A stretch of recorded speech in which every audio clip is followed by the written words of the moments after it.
الحمدللہ رب العالمین والصلاة والسلام علی سید الانبیاء والمرسلین قال اللہ تعالی وتبارک فی القرآن المجید والفرقان الحمید بسم اللہ الرحمن الرحیم والضحی واللیل اذا سجی آمنت باللہ صدق اللہ مولانا العظیم وصدق رسولہ النبی الکریم الرؤوف الرحیم اللہم نور قلوبنا بالقرآن وزین اخلاقنا بالقرآن وادخلنا الجنۃ بالقرآن ونجنا من النار بالقرآن قال اللہ تعالی وتبارک فی شان حبیبہ مخبرا وعامرا ان اللہ وملائکتہ یصلون علی النبی یا ایھا الذین آمنوا صلوا علیہ وسلموا تسلیما والصلاۃ والسلام علیک یا رسول اللہ وعلی آلک واصحابک یا حبیب اللہ والصلاۃ والسلام علیک یا رسول اللہ وعلی آلک واصحابک یا محبوب رب العالمین۔ تمام حمد و ثنا، تعریف و توصیف اللہ جل مجدہ الکریم کی ذات بابرکات کے لیے، جو خالق کائنات بھی ہے اور مالک شش جہات بھی۔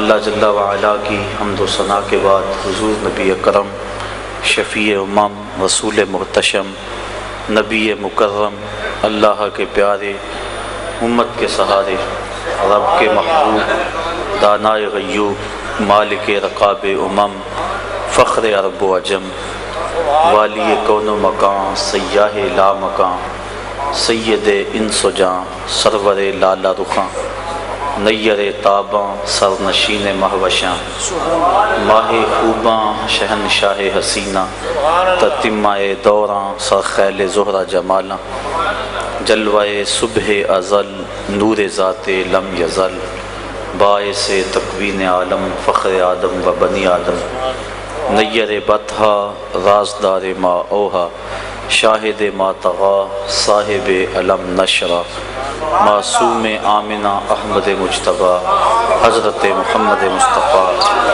صلی اللہ علیہ وسلم کے حضور ناز میں اپنی محبتوں کا نیاز پیش کرنے کے بعد، واجب الاحترام ذوی الاحتشام برادران اسلام، السلام علیکم ورحمۃ اللہ وبرکاتہ۔ آپ کی اس مرکزی جامع مسجد شان اسلام میں حضور شفیع امم، رسول محتشم، نبی مکرم صلی اللہ علیہ وسلم کی نعت کے حوالے سے آج جو خوبصورت محفل پاک منعقد ہوئی، مجھے بھی حاضری کا شرف نصیب ہوا۔ اس سے پہلے بھی یہاں میں حاضر ہوتا رہتا ہوں۔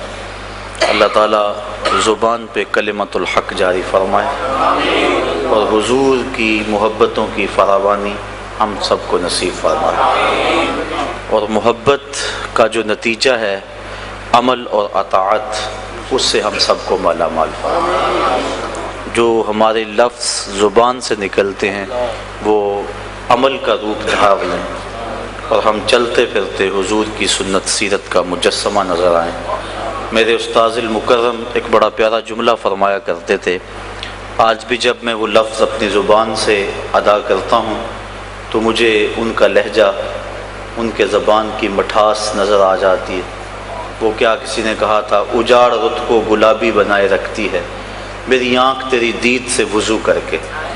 تو مجھے وہ ان کا انداز کہنے کا، جو ان کی حیت تھی، وہ آنکھوں کے سامنے سارا نقشہ گھوم جاتا ہے۔ تو وہ فرمایا کرتے تھے، یہ نہ ہو کہ لوگ تمہیں پوچھے تم کون ہوتے ہو اور تمہیں بتانا پڑے کہ ہم مسلمان ہوتے ہیں، یہ دیکھو مذہب کے خانے میں اسلام لکھا ہوا ہے۔ آپ فرمایا کرتے تھے، نہ کسی کو پوچھنا پڑے نہ کسی کو بتانا پڑے، تمہاری شکل و صورت، وضاقتہ، اٹھنا بیٹھنا ایسا ہو کہ تم دور سے چلے آ رہے ہو، لوگ کہیں وہ دیکھو آقا کا غلام آ رہا ہے۔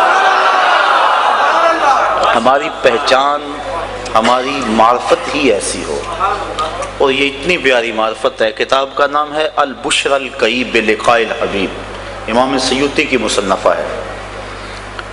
آپ نے لکھا ہے کہ ایک شخص قبر میں گیا تو قبر میں منکر نکیر سوال کرنے کے لیے پہنچے قانون قدرت کے مطابق.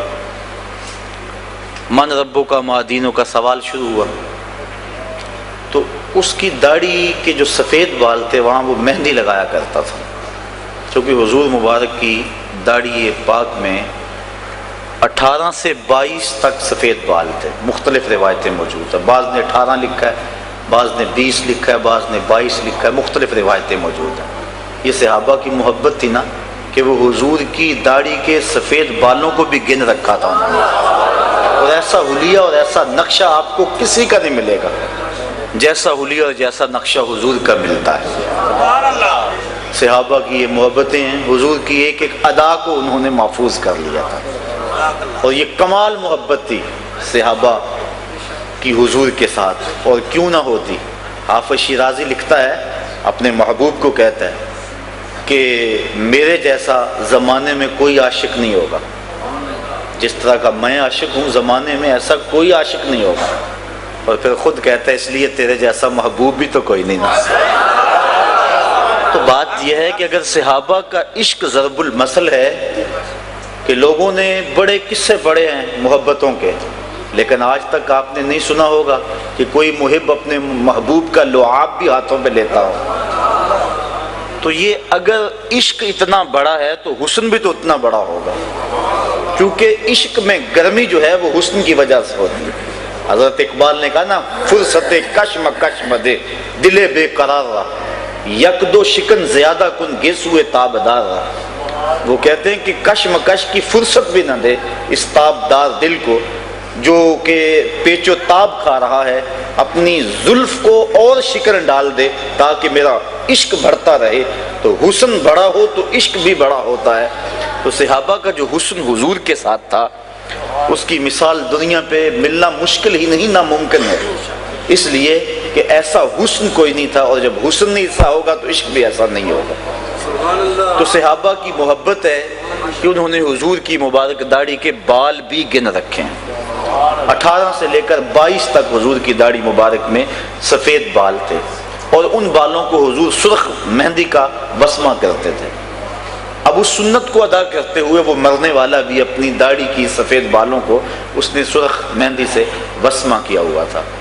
جب نکیرین آئے، ایک نے پوچھا من ربوں کا ما دینوں کا سوال شروع کیے، دوسرے نے بازو سے پکڑ کر ایک اپنے ساتھی کو پیچھے ہٹاتے ہوئے اس کی داڑھی کی طرف اشارہ کیا، کہا تجھے نظر نہیں آ رہا کہ اس کے چہرے میں اسلام کا نور چمک رہا ہے؟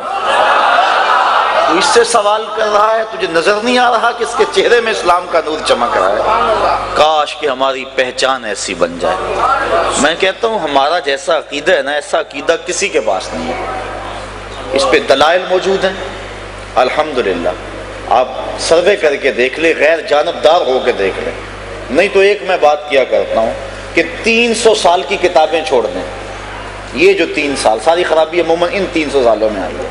اس سے قبل کی کتابیں پڑھ لیں، تفاسیر پڑھ لیں، احادیث پڑھ لیں، اس سے قبل محققین کی تصانیف پڑھ لیں، تو آپ کو پتہ چل جائے گا کہ سچائی کیا ہے.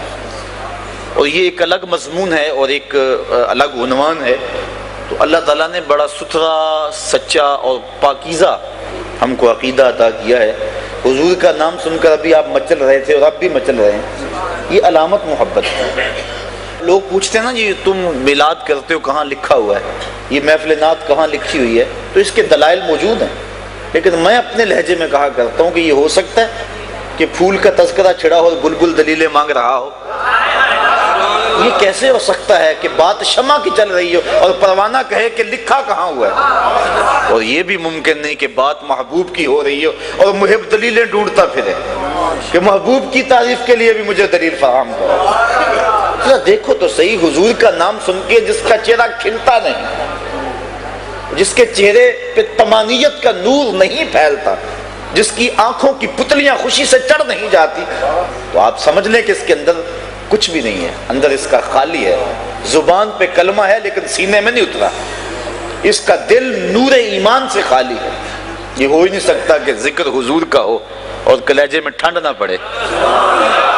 حضرت شیخ مہدی الفاسی مطالع المسرات شرح دلائل الخیرات میں لکھتے ہیں فرماتے ہیں حضور کا تذکرہ سن کے جس کے دل میں تسکین نہ پہنچے اس کے سینے میں دھڑکتا ہوا دل کسی مومن کا دل ہی نہیں ہے، یہ ہو ہی نہیں سکتا کہ اس کو تسکین نہ پہنچے۔ میں کسی دور میں ایک نعت مجھے یاد آ گئی، کبھی کبھی فرصت ملے، آج کل تو خیر فرصت ہی نہیں ہے تو لکھنے کا بھی کبھی شوق ہے، تو ایک نعت پرانی یاد آ گئی کہ مشکلیں کافور ہوں غم سے رہا ہو جائیے، مشکلیں کافور ہوں غم سے رہا ہو جائیے، شہنشاہی چھوڑ کر ان کے گدا ہو جائیے۔ تو اگلا شعر ہے جس کے لیے میں نے یہ نعت کو چھیڑا، یاد احمد باعث تسکین جاں ہے دوستو، یاد احمد باعث تسکین جاں ہے دوستو، آفتیں جب گھیر لیں مدحت سرا ہو جائیے، آفتیں جب گھیر لیں مدحت سرا ہو جائیے، اور بن کے رہیے ان کے در کے ہی ادنا فقیر، بن کے رہیے ان کے در کے ہی ادنا فقیر، گرد کوئے جانا پر جان سے فدا ہو جائیے۔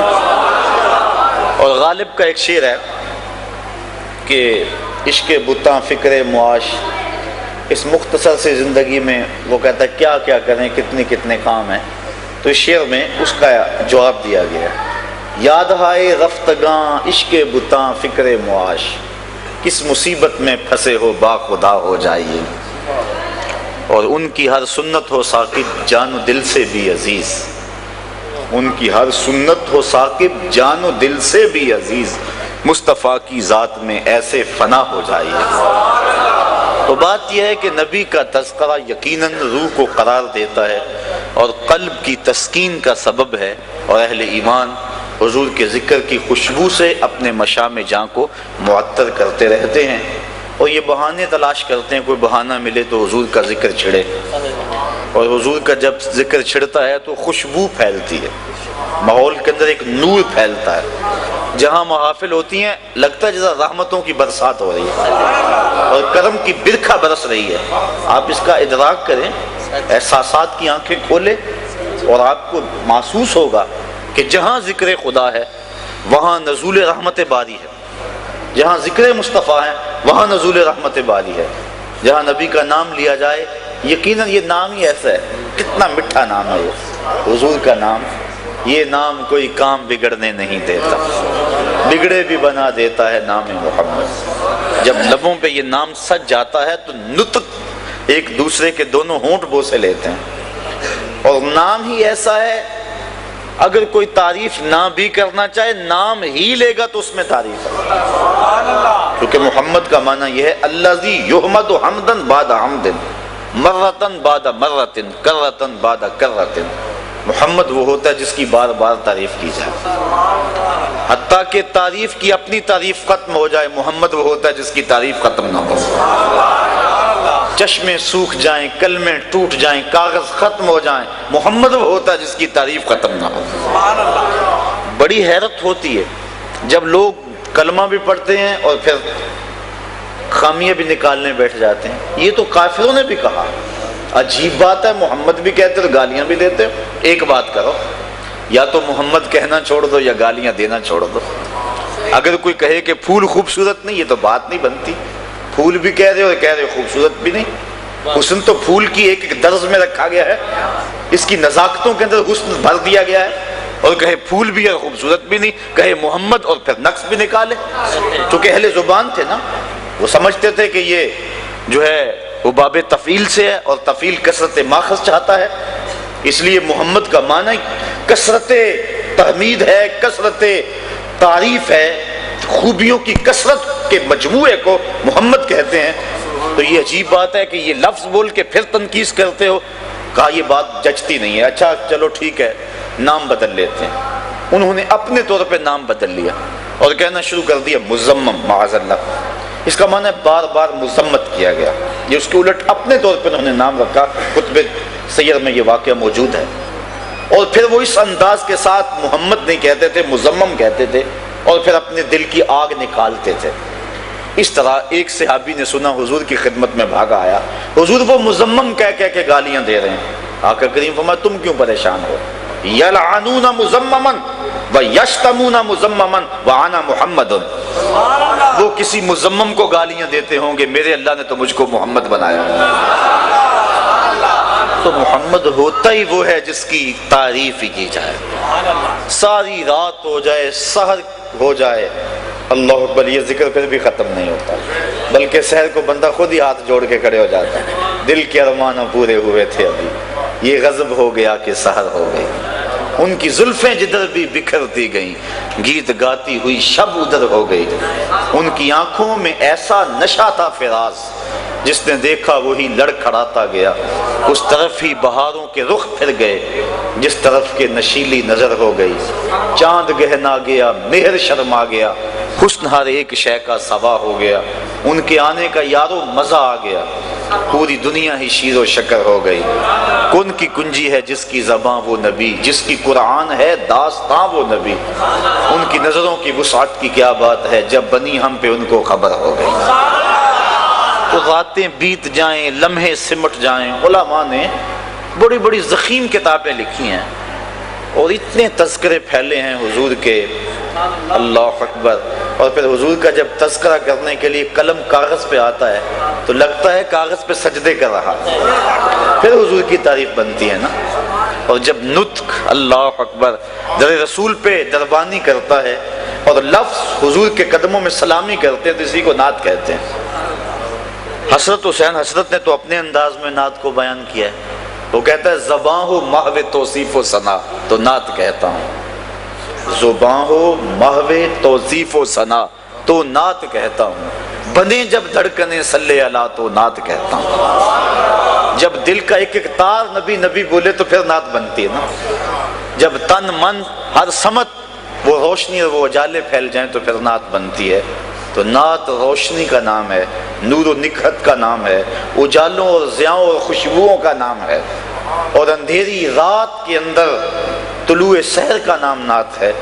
اور اہل ایمان شروع سے نعت پڑھتے آئے ہیں اور اپنی محبتوں کا اظہار کرتے آئے ہیں۔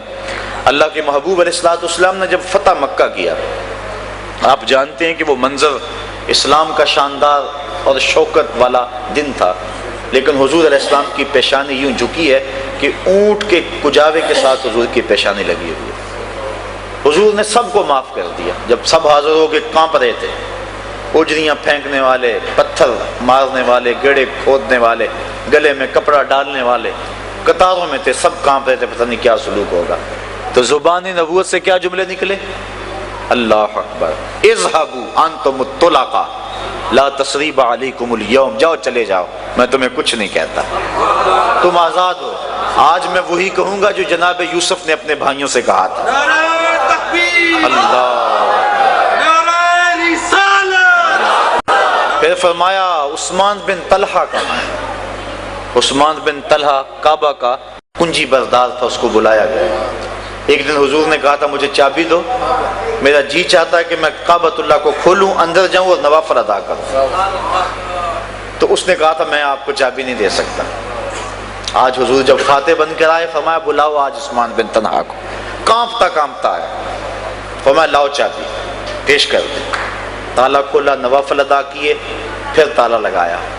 اب صحابہ منتظر تھے، عثمان بن طلحہ کو تو چابی ملنی نہیں، ابو بکر رضی اللہ تعالیٰ عنہ کی آرزو تھی یہ مقدر میرا جاگے گا، عمر فاروق جھولی پھیلائے کھڑے تھے، عثمان غنی کہہ رہے تھے کہ کاش کہ میرا ستارہ اوج پہ پہنچ جائے، علی المرتضیٰ کو بھی ناز تھا، سارے منتظر تھے، لیکن حضور فرمایا این عثمان بن طلحہ، عثمان بن طلحہ کہاں ہے؟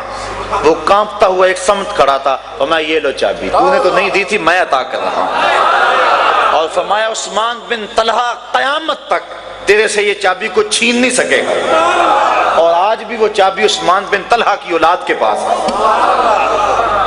تو پھر اس نے کہا یہ خلق، اللہ اکبر، تیری تک کے ادامانی میں مرید ہو گئے، پھر وہ حضور کا غلام بن گیا، اور اس کی نسلوں میں آج تک وہ چابی موجود ہے۔ یہ حضور کا کردار تھا۔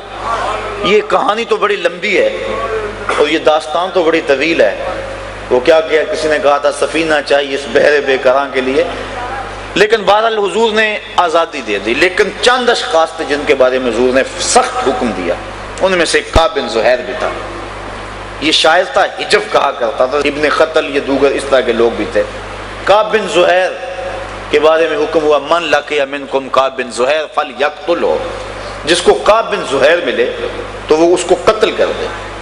باقی فرمایا جو حرم میں آئے معاف کر دو، جو دروازہ بند کر دے اسے معاف کر دو، جو ابو سفیان کے گھر چلا جائے اسے بھی معاف کر دو، جو ہتھیار پھینک دے اسے بھی معاف کر دو، امان مانگ لے اسے امن دے دو، عورتوں کو قتل نہ کرو، بچوں کو قتل نہ کرو، ضعیفوں کو قتل نہ کرو۔ لیکن یہ جو اشخاص تھے جنہوں نے حضور کی توہین کی ہوئی تھی، فرمایا نہیں، یہ جہاں بھی ملے انہیں قتل کر دینا، یہ حرم کعبہ میں ملے وہاں بھی قتل کر دینا، حجر اسود کے پاس ملے وہاں بھی قتل کر دینا، کعبے کے پردوں میں لپٹ جائیں ان کو وہاں بھی قتل کر دینا۔ اور ابن قتل کے ساتھ ایسے ہی کیا گیا، جب حضور طواف کر رہے تھے وہ کعبۃ اللہ کے پردے کے اندر چھپ گیا، صحابہ نے بتایا حضور ابن قتل چھپا ہوا ہے، تو میں نکالو اس کو اور یہی قتل کرو۔ مقام ابراہیم اور چاہے زمزم کے درمیان جو جگہ ہے وہاں ابن قتل کو قتل کیا گیا۔ ذرا غور کیجئے، اللہ کی مسجد سے باہر لے جاتے، اس کا گندا خون یہاں نہ بہتا، لیکن کہا یہی قتل کرو، دنیا والے دیکھ بھی لے اور قیامت تک ضابطہ بھی بن جائے کہ رسول کے دشمن کو اور رسول کے گستاخ کو چند سانسیں جینے کی مہلت بھی نہ دی جائے، جہاں ملے اس کو وہاں قتل کر دو۔ اب ابن قتل قتل ہو گیا، دہائی مچ گئی، باقی بھاگ گئے۔ یہ جو کعب بن زہیر تھا یہ طائف کی سمجھ چلا گیا، اس کا بھائی غلام تھا، اس نے کسی ذریعے سے پیغام بھیجا کہ آرڈر تو بڑے سخت ہیں لیکن تو کسی طرح حضور کی چوکھٹ پہ خود چل کے آ جا، تو معافی تو مانگ کے دیکھ، وہ تو رحمت للعالمین ہے، اور اگر تو چاہے کہ میں یوں چھپتا پھروں گا کب تک چھپے گا، گلی گلی تو حضور کے غلام ہیں، گلی گلی میری یاد بچھی ہے پیارے رستہ دیکھ کے چل، گلی گلی میری یاد بچھی ہے پیارے رستہ دیکھ کے چل، مجھ سے اتنی وحشت ہے تو میری حدوں سے دور نکل۔ کدھر جائے گا، وہ تو حد ہی کراں تا بکراں ہے، کہاں پہنچے گا۔ رات کا اندھیرا تھا، صحن حرم میں حضور بیٹھے تھے، یہ کعب بن زہیر چھپتا چھپاتا ایک کونے میں آ کے بیٹھ گیا، عرض کی حضور نقاب اڑا ہوا ہے، کہ حضور اگر ہم کعب بن زہیر کو ڈھونڈ لائیں اور وہ معافی مانگ لے تو آپ معاف کر دیں گے؟ آقا مسکرا دیے، فرمایا کعب تو آج گیا ہے، جا میں نے معاف کر دیا۔ اللہ اکبر۔ کعب جو کل کعب تھا اب حضرت کعب بن گیا، ہاتھ جوڑے کھڑا ہے، کہا بندہ نواز جس زبان سے حجب کہا کرتا تھا اجازت ہو تو اس سے نعت نہ کہوں؟ کہا نہیں کعب ذرا ممبر بچھا لینے دو۔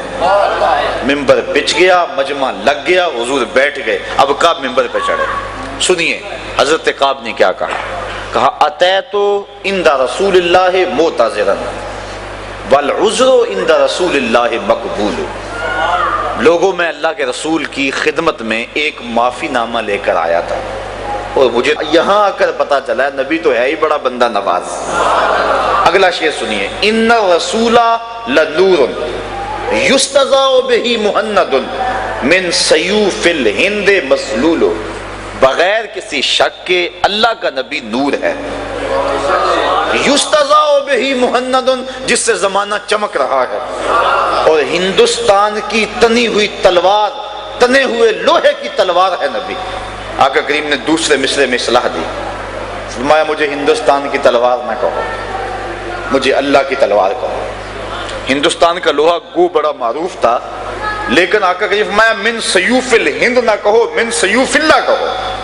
تو یہاں سے دو چیزیں ہمارے لیے ثابت ہوئی، ایک تو نعت پر تنقید اگر وہ مقام رسالت کے مطابق نہ ہو تو یہ حق ہے اس شخص کا جو نعت کے مزاج کو سمجھتا ہے۔ یہ راستہ ہمارے لیے کھل گیا، حضور نے خود اصلاح دی نعت کے اندر، من سیوف الہند نہ کہو، من سیوف اللہ کہو۔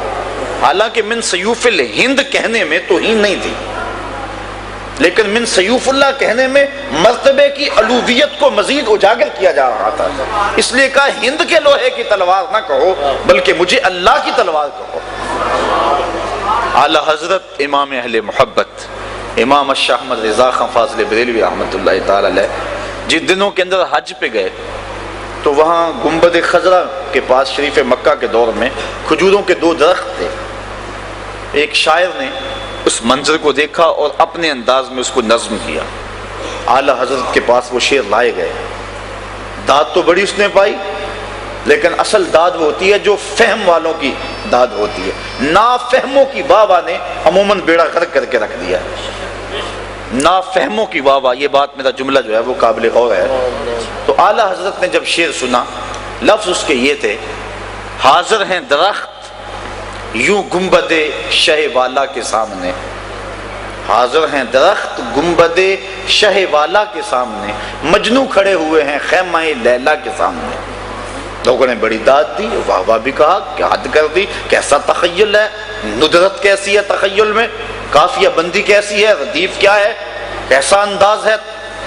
اعلیٰ حضرت فرمایا اس شاعر کو بلا، اس کو یہ جرأت کیسے ہوئی کہ میرے رسول کے روضے کو اس نے لیلا کا خیمہ قرار دیا. کیا اوقات ہے لیلا کی، کیا حیثیت ہے لیلا کی. بلایا گیا، کہا تو نے یہ کیوں کہا، تھر تھر کانپنے لگا، ضد نہیں کی. کہا حضور میری توجہ اس سمجھ نہیں گئی، آپ اصلاح کر دیجئے. فرمایا سنیے پہلا مصرع تو ٹھیک ہے. اللہ اکبر. حاضر ہیں درخت یوں گنبد شہ والا کے سامنے. دوسرا مصرع تو نے یوں کہا ہے کہ مجنو کھڑے ہیں خیمہ لیلا کے سامنے. اس کو بدلو اور اب یوں پڑھو: حاضر ہیں درخت یوں گنبد شہ والا کے سامنے، قدسی کھڑے ہیں عرش معلا کے سامنے. سخن شاعری شہر یار اپنی جگہ، سخن شاعری شہر یار اپنی جگہ، نعت کہنے کو احمد رضا چاہیے. میں ایک مثال دیا کرتا ہوں اعلیٰ حضرت کی. ہر شاعر کا مزاج ہے کہ وہ اپنے محبوب کی زلفوں کو رات کہے اور اس کے چہرے کو دن کہے، اور یہ پرانی روایت چلی آ رہی ہے شاعری کی. حافظ شیرازی نے کہا نا: بفروغ چہرہ زلفت رہے دل زند ہما شب. توجہ ہے نا آپ کی، بات مشکل تو نہیں ہو رہی. بفروغ چہرہ زلفت رہے دل زند ہما شب، چے دلا و رست دزدے کہ بشب چراغ دارد. کہ وہ کہتا ہے کہ وہ اپنے چہرے کا چراغ جلا کے رات کی سیاہی میں، وہ زلفوں کو رات کی سیاہی کہا، لوگوں کے دل لوٹتا پھرتا ہے. کتنا بہادر چور ہے، رات کو چراغ جلا کے لوٹتا ہے. تو اس نے محبوب کے چہرے کو دن کہا اور رات کو اس نے زلفوں کو رات کہا. اور یہ شاعروں کا مزاج ہے کہ زلفوں کو کی سیاہی کو شب دیجور سے، ظلمت والی رات سے تشبیہ دیتے. اعلیٰ حضرت کا جی بھی چاہا کہ میں بھی اپنے محبوب کی زلفوں کو رات کہہ لوں، لیکن پھر ہمت نہیں پڑ رہی. پھر اعلیٰ حضرت کے ذوق نے مدد کی، یاوری کی. کہا اچھا میں حضور کے مبارک بالوں کو رات نہیں کہتا، چلو لیلۃ القدر کہہ لیتا. حضور جب مانگ نکالتے تھے درمیان سے، سیدھی مانگ، مستقیم مانگ، تو اعلیٰ حضرت نے اس کو نظم کیا. فرمایا لیلۃ القدر میں مطلع الفجر حق، مانگ کی استقامت پہ لاکھوں سلام. کا حضور کی سر انور میں مانگ یوں ہے جس طرح لیلۃ القدر میں پو پھٹ رہی ہے. تو جو منظر وہ ہوتا ہے وہ حضور علیہ الصلوۃ والسلام کی جو ہے وہ زلفوں کا اور حضور کی مانگ کا منظر ہے. تو یہ نعت کا، چونکہ موجودہ دور میں ہمارے ثنا خاں بھی محترم تشریف فرمائے ہیں اور اس پہ بڑی محنت کی ضرورت ہے. چونکہ ایک تو ایسے شاعر آ گئے ہیں میدان میں کہ جن کو اسلوب کا علم نہیں ہے. میں پچھلے دن ایک شعر سن رہا تھا، میں نے پہلے بھی اس پہ بات کی ہے. وہ پتہ نہیں کس قسم کا وہ شعر ہے، اس کا آخری مفہوم ہے کہ رب آکھے سونا میں بخشاں گا امت بس تو نکی جی ہاں کر دے. ایک تو دیکھو کیسا بازاری لفظ ہے، اور نعت میں اس کو جو ہے وہ کس طرح مندرج کیا گیا ہے. اور پھر اس نعت کا جو تاثر ہے وہ یہ ہے کہ رب بخشنا چاہتا ہے، محبوب ہاں نہیں کر رہے. رب کہتا ہے میں بخشوں گا تو ہاں کر، جبکہ معاملہ تو یہ ہے کہ محبوب عرض کر رہے ہیں رب حبلی امتی امت. تو یہ باب معاملہ کدھر اور معاملہ کس قدر الٹ کے رکھ دیا گیا. لیکن پڑھنے والے بھی پڑھ رہے ہیں اور سننے والے بھی سبحان اللہ پکار رہے ہیں. نہ پڑھنے والوں کو سمجھ آ رہی ہے نہ سننے والوں کو سمجھ آ رہی ہے. اور اگر کوئی سمجھنے والا پاس بیٹھا ہے وہ بولتا نہیں، میں بولوں گا تو خشک ملا کہلاؤں گا. یہ ڈر اور یہ خوف اس کو حق بیان کرنے سے روکے ہوئے. اپنے بھی خفا مجھ سے ہیں بےگانے بھی ناخوش، کہ میں زہر حلال کو کبھی کہہ نہ سکا قند، بات وہی کہتا ہوں سمجھتا ہوں جسے حق، نئے ابلہ مسجد ہوں نئے تہذیب کا فرزند. انسان کو حق کہہ دینا چاہیے. اور نعت کے معاملے میں یہ بڑا نازک میدان ہے. عرفی ایک شاعر ہوا ہے، وہ کہتا ہے عرفی مشتاب کی رہے ناتست نہ سہرا. عرفی مت دوڑ، یہ نعت کا میدان ہے، کوئی صحرا نہیں ہے کہ منہ اٹھا کے جدھر مرضی چل دے اور جو مرضی کہتا پھرے. یہاں قدم قدم پہ احتیاط ہے. ادب گاہیز زیر آسماں از عرش نازک تر، نفس گم کردہ می آید جنید و با یزیدی جا. نفس گم کردہ می آید جنید و با یزیدی جا. یہ شعر عزت بخاری کا ہے، لیکن علامہ اقبال اس کو اپنے کلام میں درج کیا ہے. اتنا پیارا شعر لگا. وہ کہتے ہیں کہ یہ تو وہ بارگاہ ہے کہ با یزید بستامی رحمۃ اللہ تعالیٰ علیہ اور جنید بغدادی رحمۃ اللہ تعالیٰ علیہ جب اس چوکھٹ پہ آتے ہیں تو سانسوں کو روک کے آتے ہیں. یہاں تو سانسوں کا شور بھی بے ادبی ہے، لے سانس بھی آہستہ کے دربار نبی ہے. یہ حضور کی چوکھٹ ہے، یہاں سانسوں کی جو چال ہے اس میں بھی فرق نہ آنے پائے اور وہ بھی بے ترتیب نہ ہونے پائے. اور یہاں تو سانسوں کا شور بھی بے ادبی تصور ہوتا ہے. تو نعت خان جب نعت پڑھ رہا ہو اس کے تصور میں ہو کہ میں حضور کے مواجہ کے سامنے کھڑا ہوں، اور پھر اس تصور میں ڈوب کے اپنے الفاظ کے زیر و بم اور اپنے کلام کا انتخاب کرے، اور پھر اس کی جب دھڑکنیں صلی اللہ بن جائیں تو اس کی زبان سے نکلا ایک ایک جملہ دلوں میں ترازو ہوتا چلا جائے گا اور وہ نعت صاحب نعت کے قریب کر دے گی. اور جب نعت سے اٹھنے والے گھروں کو لوٹ رہے ہوں گے وہ سینے میں عشق رسول کی دولت لے چکے ہوں گے. کاش کہ ہم جو ہے وہ اپنے نعت کے انداز کو اس انداز سے مرتب کریں کہ حضور علیہ الصلوۃ والسلام کی محبت کے پھیلانے کا نعت ذریعہ بنے، نہ کہ اس کو گانے کی دھن پہ. دیکھیے نا، یہ تھک دان ہے، اس کے اندر اگر کوئی بندہ کسی کو دودھ ڈال کے دے دے مہمان کو، پیے گا؟ بھائی میں نے دھویا 100 مرتبہ دھویا اور پھر دیا نہیں، اس کی وجہ کس لیے ہو چکی ہے. یا لوٹے میں کوئی دودھ ڈال کے کسی کو دے دے وہ پیے گا؟ جی لوٹا پاک ابھی بازار سے خرید کے لایا ہوں، لیکن نہیں، لوٹے کی وجہ کسی اور مقصد کے لیے، تھک دان کی وجہ کسی اور مقصد کے لیے، اس میں اب دودھ نہیں پیا جا سکتا. جو طرز متبذل ہوگی ہے کسی گانے کے لیے، اللہ کے نبی کی نعت کا تقدس یہ ہے کہ اس طرز میں پھر نعت نہ پڑی جائے. یہ بات ذہن میں رکھیں.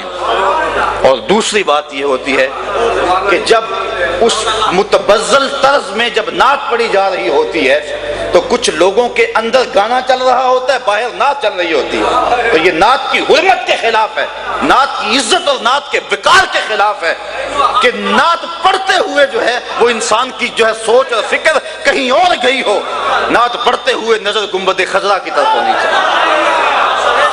تو اس بات کا ذرا جو ہے وہ ہمارے معاشرے میں اس کی بہت ضرورت ہے. اور میں پہلے عرض کر چکا ہوں اقبال کے لہجے میں، اپنے بھی خفا مجھ سے بڑے لوگ ناراض ہو جاتے ہیں، اپنے بھی اور بیگانے بھی، لیکن اس سے غرض نہیں ہے. اس سے غرض نہیں ہے کہ کون ناراض ہوتا ہے، گنبد خضرا کا مکین ناراض نہ ہو تو حضور خوش ہو جائیں. وہ کیا کہا تھا کہ میں کھو جاؤں حشر کی بھیڑ میں تو آپ فرمائیں، میں کھو جاؤں حشر کی بھیڑ میں تو آپ فرمائیں، ہمارے در کا ثاقب تھا گدا ہم نے نہیں دیکھا، ہمارے در کا ثاقب تھا گدا ہم نے نہیں دیکھا. تو کاش کہ وہ حضور علیہ السلام پہچان لیں اور حضور کی شفاعت بندے کو نصیب ہو جائے. تو یہ نعت کے اسلوب ہیں. تو میں نے یہ بات عرض کی کہ یہ تنقید کا جو راستہ کھلا ہے یہ حضور نے کہا، من سیوف الہند نہ کہو، من سیوف اللہ کہو. ایک تو بات یہ مضمون بھی کافی تفصیل طلب ہے، اس پہ بہت کچھ کہا جا سکتا ہے، لیکن وقت کی نزاکتیں ہمارے سناخواں تشریف فرمائیں اور یقیناً آپ محظوظ ہوں گے. میں اپنی بات کو لمبا کر کے اکتاہٹ کا سامان نہیں کروں گا. دوسری بات یہ ہے کہ پہلے شعر میں حضور نے تنقید نہیں کی، تنقید حضور نے دوسرے شعر میں کی، اصلاح دوسرے شعر میں دی جہاں من سیوف الہند کہا تھا. اور پہلا شعر کیا تھا؟ ان الرسول لنور یستضاء بہ مہند. نبی ایسا نور ہے، ایسی روشنی ہے، ایسا اجالا ہے جس کے دم سے سارا زمانہ چمک رہا ہے. یہ کون کہہ رہا ہے؟ کعب بن زہیر. کب کہہ رہا ہے؟ اب ایمان لایا ہے اور اب یہ کہہ رہا ہے. نہ اس نے بخاری پڑھی، نہ مسلم پڑھی، نہ ترمذی، نہ نسائی، نہ ابن ماجہ. نہ اس نے حفظ قرآن کیا، نہ گشت کے لوٹے بھرے، نہ اس نے مسجد کی چٹائیوں پہ جو ہے وہ گھسا، نہ درس نظامی پڑھا، نہ وفاق المدارس کا کورس کیا. ابھی ایمان لا رہا ہے، ابھی کہہ رہا ہے ان الرسول لنور. مولوی کی تو عمر بیت گئی، اب تک نور نظر نہ آیا، اور لیکن یہ اب ایمان لا رہا ہے اور ابھی کہہ رہا ہے ان الرسول لنور. یہ انا جو ہے نا یہ تحقیق کے لیے ہے، اور ان الرسول لنور، اور پھر لام نور کے اوپر یہ بھی تاکید کے لیے ہے. اور پھر یہ جملہ اسمیہ ہے. جملہ اسمیہ بھی محل تاکید میں ہوتا ہے. 3 تاکیدیں لگا کر اس نے کہا بلا شبہ بغیر کسی شک کے یقیناً اللہ کا رسول نور ہے۔ اور حضور سن رہے ہیں، دوسرے مصرے پہ اصلاح دی، پہلے مصرے پہ اصلاح نہ دی، اس لیے کہ پہلا مصرع اصلاح کا محتاج ہی نہیں تھا۔ اللہ اکبر۔ اب حضرت کعب بن زہیر یہ نعت پڑھ رہے ہیں، شعر اس کے لمبے ہیں، میں اختتام کی طرف بڑھنا چاہوں گا۔ تو جب انہوں نے یہ نعت مکمل کر لی، حضور نے اپنی چادر اتار کے ان کے کندھوں پہ ڈال دی۔ اللہ اکبر۔ ان الرسول لنور یستضاء بہ محمد۔ اور حضور جس کو پسند فرما لیں، اللہ اکبر۔ ادیم طائف نالین پاکن، شراکت رشتہ جہاں ماکن۔ اللہ اکبر۔ ایک شاعر کہتا ہے، جامی کہہ رہے ہیں، کہتے ہیں حضور آپ طائف کے بازار کی بنی ہوئی اس کے چمڑے کا بنا ہوا نالین پہنتے ہیں، تو پھر کرتے کیا؟ اللہ اکبر۔ اس میں جو تسمے ہیں وہ میرے چمڑے کے نہیں، تسمے میرے چمڑے کے نہیں بلکہ میری جان کے تسمے ڈالتے ہیں۔ اور کبھی کہتے ہیں حضور کاش آپ کی گلی کے کتے کا نام جامی ہوتا اور آپ کبھی اسے جامی کہہ کے پکارتے۔ اور ایک شاعر کہہ رہا ہے، یا لیتنی کنت تربہ طیبتکم فالتسمت نعالک ذاک قدی۔ بہت بڑا کہنے والا شخص ہے، کہتا کاش میں مولوی نہ ہوتا، کاش میں پیر نہ ہوتا، مدینے کی گلی کی مٹی ہوتا، حضور گزرتے میں قدموں کو چوم لیتا۔ اہل محبت کے لیے یہی اعزاز و افتخار ہے کہ وہ حضور کے قدموں تک پہنچ جائیں۔ شاید اسی کا نام ہے توہین جستجو، وہ منزل کی تلاش تیرے نقش کف پا کے بعد۔ جو یہاں تک پہنچ گیا وہ فراز عرش کی عظمتوں تک پہنچ گیا، اور جو نبی کے قدموں تک نہیں پہنچا اس نے کہیں بھی رسائی حاصل نہیں کی۔ تو آئیے ہم حضور علیہ الصلوۃ والسلام کی محبتیں اور حضور کی الفتیں اپنے دل کے ایک ایک پرت میں سجا لیں۔ جس آیت کو میں نے اپنی گفتگو کا عنوان ٹھہرایا تھا تو اس پہ گفتگو انشاءاللہ ادھار رہی، آنا جانا تو آپ کے یہاں لگا رہتا ہے۔ اسی بات پہ اپنی گفتگو کو سمیٹتا ہوں۔ جی چاہتا ہے اس رات نو میں محشر دی فجر تک روک لواں، جے بس چلے میرا تے سونے نو حشر تک روک لواں۔ نہ نظر کرم دی چاہت مکے، نہ بات مکے، نہ رات مکے، مگر دل کے ارمان پورے ہوئے تھے ابھی، یہ غضب ہو گیا کہ سحر ہو گئی۔ یا ایک شاعر کہتا ہے کہ وسعت دل تو بہت تھی لیکن وسعت صحرا کم ہے، اس لیے مجھ کو تڑپنے کی تمنا کم ہے۔ اللہ میرے ٹوٹے پھوٹے لفظوں کو عصر کی شیرینی ڈال کر دلوں میں اتار دے اور اپنے محبوب کی غلامی میں ہمیں قبول کرے۔ وآخر دعوانا ان الحمد للہ رب العالمین۔